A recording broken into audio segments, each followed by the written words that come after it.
Lyon, comme vous ne l'avez jamais vu. Ou plutôt, Lugdunum. Car sur ces images 3D, nous sommes au 2e siècle de notre ère. Ici, la colline de Fourvière. Elle accueille encore le théâtre antique et l'Odéon. Et là, l'amphithéâtre des Trois Gaules, autre monument antique majeur, aujourd'hui disparu. Depuis 2 ans, ce passionné de modélisation les fait renaître sur son ordinateur. Je fais dans ce logiciel. Et pour pouvoir le positionner, je prends en fait la topographie actuelle. Donc en fait, je calque, vous voyez, ça c'est les ruines qu'on a actuelles du théâtre antique. Voilà. Et je viens calquer ça, je viens calquer mon modèle dessus. Ce qui permet d'avoir un modèle géographiquement plausible.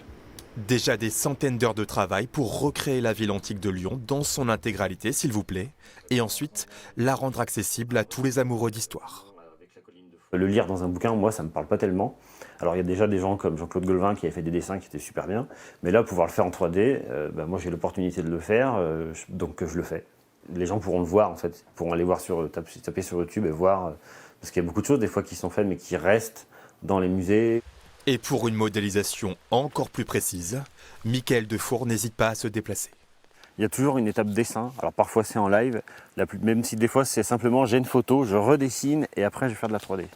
Malgré sa passion dévorante, le modélisateur n'est pas pour autant un professionnel, il est animateur pour enfants en parallèle. Vous lui pardonnerez donc bien quelques approximations historiques.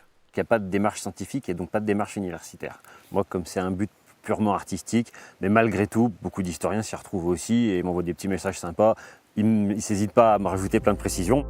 Pour replonger l'ensemble de la ville dans son passé antique, le projet est titanesque et il lui faudra encore d'incalculables heures de travail.